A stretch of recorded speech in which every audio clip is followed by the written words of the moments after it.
أشهد أن محمدا رسول الله.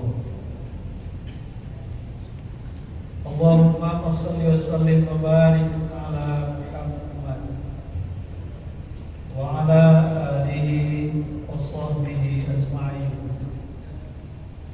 اتقوا الله حق تقاته ولا تموتن إلا وأنتم مسلمون.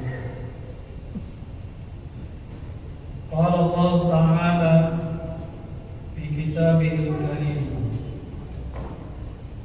أعوذ بالله من الشيطان الرجيم. بسم الله الرحمن الرحيم. ومن يعص الله ورسوله ويتعد حدوده يدخله نارا خالدا فيها وله عذاب muhin. Dan siapa yang mendurhakai Allah dan Rasul-Nya dan melanggar ketentuan hukumnya, Allah akan memasukkan dia ke dalam neraka. Dia kekal di sana dan baginya azab yang menghina. Al-Quran surat An-Nisa ayat 14. Surat An-Nisa ayat 14, surat keempat. Bapak-bapak, saudara-saudara, kaum muslimin sidang jamaah Jumat rahimakumullah. Ada salah satu ajaran pokok di dalam agama kita, agama Islam,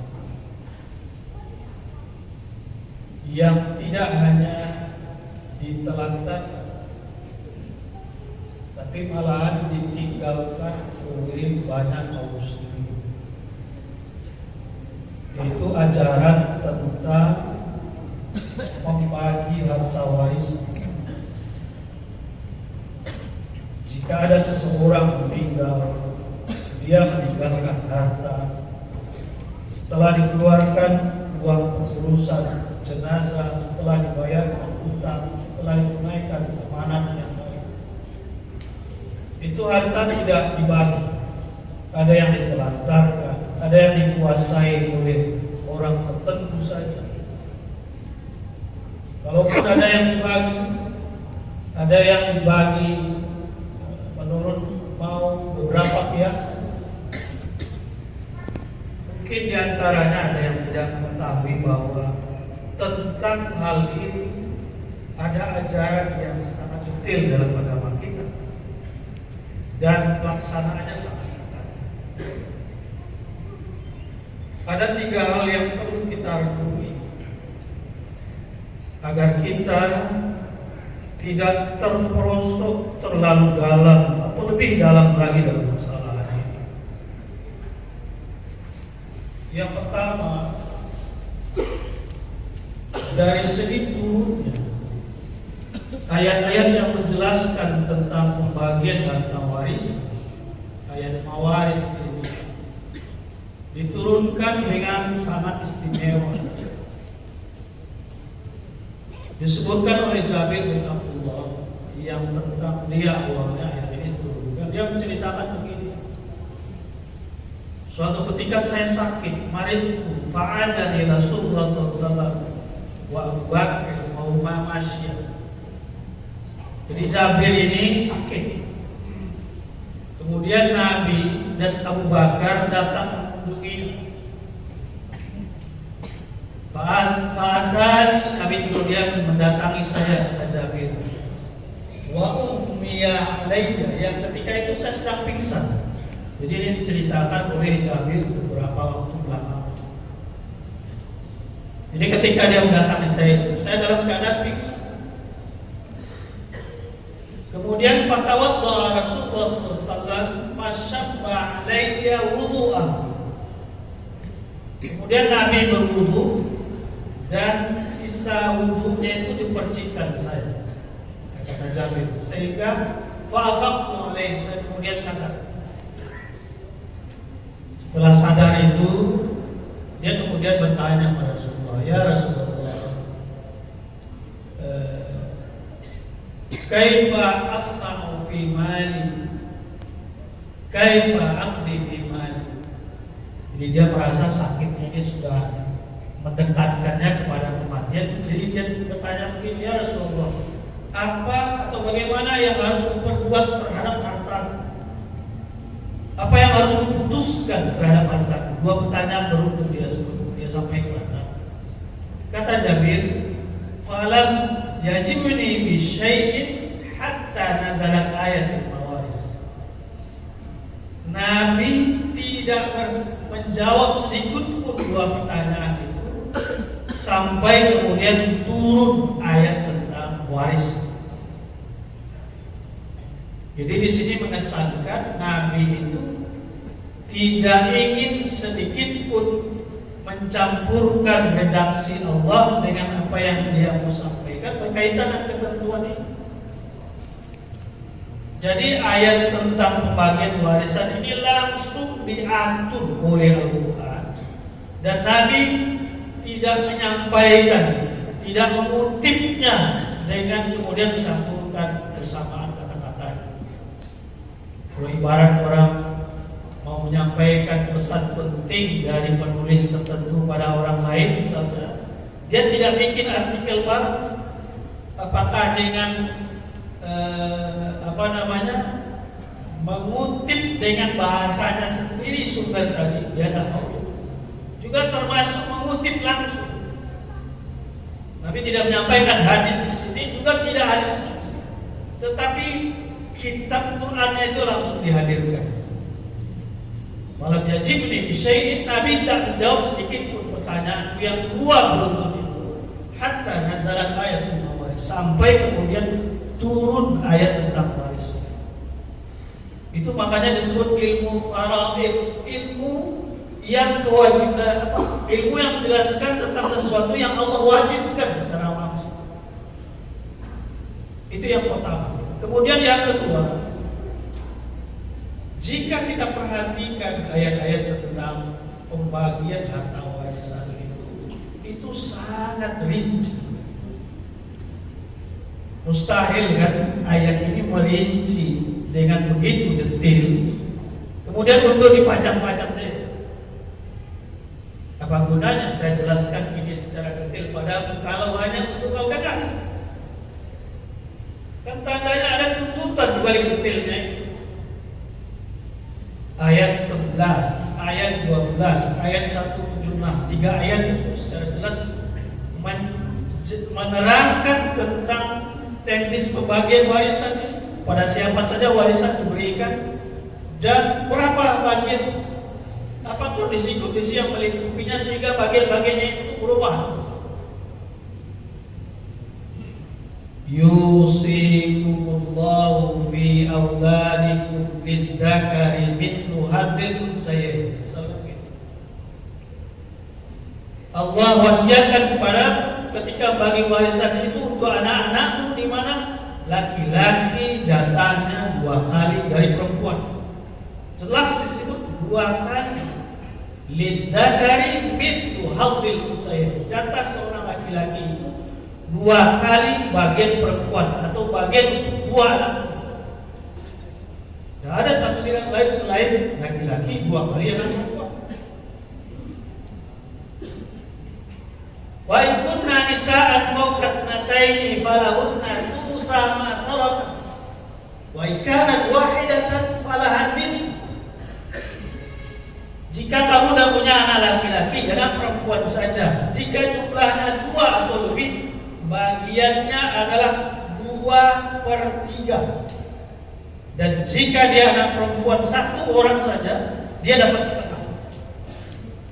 Kalau kita baca ayat 11, ayat 12, ayat 176 surat An-Nisa ini, karena seperti kita baca buku matematika, begitu jelas itu persentase-persentasinya bagian berapa. Beda dari ayat-ayat yang menjelaskan ibadah yang lain. Kalau ibadah salat misalnya rinciannya itu dalam hadis. Ibadah zakat dijelaskan dalam Quran perintah, rinciannya dalam hadis. Kalau tentang waris ini rinci di sini. Wali abawaihi likulli wahidin minhum as-sudus in kana lahu walad. Jika yang meninggal itu punya anak, jatah ibu bapaknya masing-masing 1/6, 1/6. Itu tidak mungkin ditafsir bahwa maksudnya itu pokoknya ayah ibunya dapat. Tidak begitu. Dia sebutkan 1/6. Jika yang meninggal ini punya anak, apakah anak dengan pasangannya yang sekarang atau anak mungkin dengan pasangannya yang lalu-lalu juga kebetulan dia punya istri sebelum. Wa illam yakul lahu walad, jika dia tidak punya anak, wa warithahu abawahu fali ummihi thuluth.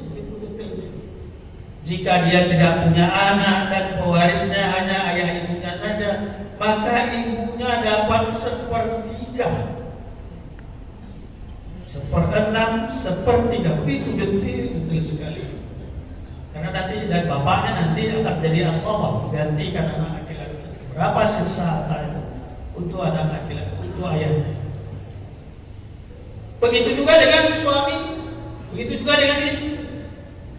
Orang tua disebutkan seperti itu. Kalau punya anak gimana? Kalau tidak punya anak, walakum nisfu ma taraka azwajum illam yakul lahunna walad. Wahai suami-suami, jika istrimu meninggal, harta istrimu itu bisa kamu untukmu adalah setengah jika dia tidak punya anak. Jika dia punya anak, kamu dapat 1/4.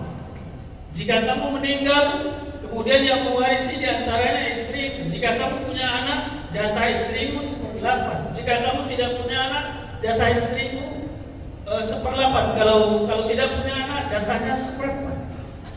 Sebegitu detailnya. Tidak mungkin seseorang kalau dalam interaksi kita saja berusaha-usaha yang menjelaskan sedetail itu. Hanya untuk saya paham. Dan ini beda dari ajaran-ajaran yang lain. Jadi ini yang kedua, kalau kita perhatikan konstruksi hukum yang dibawa oleh ayat ini betul-betul detail, betul-betul aplikatif. Kapan setengah, kapan 1/3, kapan 2/3, kapan 1/4, kapan 1/6, kapan 1/8, jelas. Kemudian yang ketiga, ini ayat 14 yang kita bacakan tadi, dan ini mungkin puncak peringatan itu, wa may ya'sillaha wa rasulahu. Siapa yang menentang Allah dan Rasulnya? Nah, itu kayaknya bukan kewajiban itu kayaknya tidak benar itu. Wa ta'adda hududahu, dia kemudian tidak mau melaksanakannya. Dengan pertimbangan dia mungkin merasa lebih pintar, dia mungkin merasa lebih beradab, dia mungkin merasa lebih mampu menciptakan pembagian yang adil, yang mendamai. Yang penting kita aman-aman. Wa may ya'sillaha wa rasulahu, siapa yang tidak patuh pada Allah dan Rasulnya, maksudnya tentang pembagian warisan ini, ditetapkan aja. Yang penting kita aman aja lah. Yang penting anak-anaknya tidak berantem soal berapa bagiannya, itu kalian atur aja atau kita musyawarahkan aja. 2 kali lipat itu bisa dimaknai pokoknya dia dapat agak lebih lagi. Dia mengakal-akali seperti itu. Yudkhilhu naran khalidan fiha. Allah sebutkan Allah akan masukkan dia ke dalam neraka, dia kekal di dalam. Jadi kalau ada kaum muslimin yang mendapatkan harta warisan, mungkin dari bapaknya, mungkin dari saudara, mungkin dari anak, yang kemudian dia tidak bagi menurut itu, apapun alasan, atau dia meninggalkan harta yang dia tidak pernah pelajari hukum waris ini, tidak mengajarkan kepada anak-anak, tidak wasiatkan kepada anak-anak, nanti kalau saya meninggal kalau bapak meninggal, kalian bagi tanah itu, mobil itu, semua harta itu mesti menurut hukum warisan. Tidak diwasiatkan seperti itu. Tidak disuruh anak-anaknya belajar tentang warisan. Tidak dipesankan untuk bertanya pada orang yang tahu tentang pembagian warisan. Ini yang termasuk yudkhilhu nar khalidan fiha. Awas kalian, saya akan masukkan kalian ke dalam neraka. Orang-orang seperti ini ke dalam neraka khalidan fiha, tetap di situ. Kita tahu muslimin ini asal meyakini la ilaha illallah ini kan pada ujungnya masuk surga semuanya. Dan kata Rasulullah, man qala la ilaha illallah dakhala jannah. Siapa yang baca la ilaha illallah yakin dia itu dia akan masuk surga. Kata Abu Dzar, ya Rasulullah, wa iddana wa insarafa. Kata Rasulullah, wa iddana wa insarafa. Ditanya lagi, wa iddana wa insarafa. 3 kali dia tanya ini. Ya Rasulullah, bagaimana dia kalau mencuri, kalau dia berzina? Kata Rasulullah, dia masuk surga, walaupun dia mencuri, berzina. Bagaimana kalau dia berzina, mencuri? Bagaimana kalau dia berzina? Sampai 3 kali ditanya. Rasulullah dia tetap mengatakan, sekalipun dia berzina, dia mencuri, dia masuk surga. Dijelaskan oleh para ulama kemudian maksudnya dia mungkin diparkir dulu di neraka beberapa lama, tapi setelah selesai dosanya itu diproses, ujungnya nanti dia masuk ke surga. Dihukum dulu di neraka sesuai dengan dosanya itu, tapi ujungnya nanti dia masuk ke surga. Di ujungnya surga semuanya. Sementara orang yang mengingkari pembagian harta warisan ini disebutkan oleh Allah khalidan fiha. Dia kekal di sini. Lebih dari itu. Ada orang-orang kafir kemudian dia tidak masuk ke dalam surga itu, tetapnya di surga. Walahu adzabun muhinun. Dan dia diberikan oleh Allah azab yang menghinakan, azab yang menghinakan. Samping menyakitkan fisik, menghinakan diri. Jadi inilah yang mau kita ingatkan kepada satu sendiri dan kita semua. Ada satu ajaran penting dalam agama kita yang kelihatannya tidak hanya ditelantarkan, tapi dilupakan, ditinggalkan. Ya udahlah, itu kan tidak cocok lagi yang kita sekarang dan apa padahal Allah sudah tekankan. Surat An-Nisa ayat 11, ayat 12, ayat 13, ayat 14 dan seterusnya. Ini nanti kita akan menemukan buku ini. Fa'tabiru ya ulil absar la'allakum tuflihun.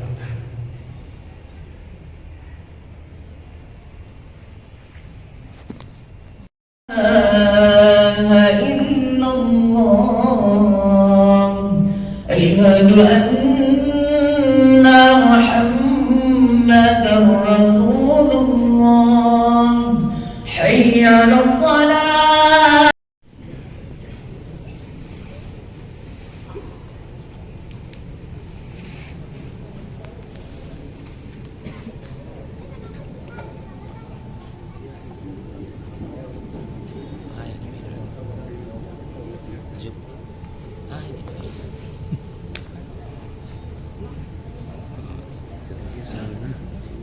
Jadi ketua tinggian enggak ke kampus tadi. Kampus. Enggak kampus. Namanya. Yuk deh yuk. Hah? Ketua umum. Iya. Enggak boleh. Wah, taluk benda pedang. Lama. Ya lama. Penting orang nak semua ya, kekuatan orang nak semua. Betul.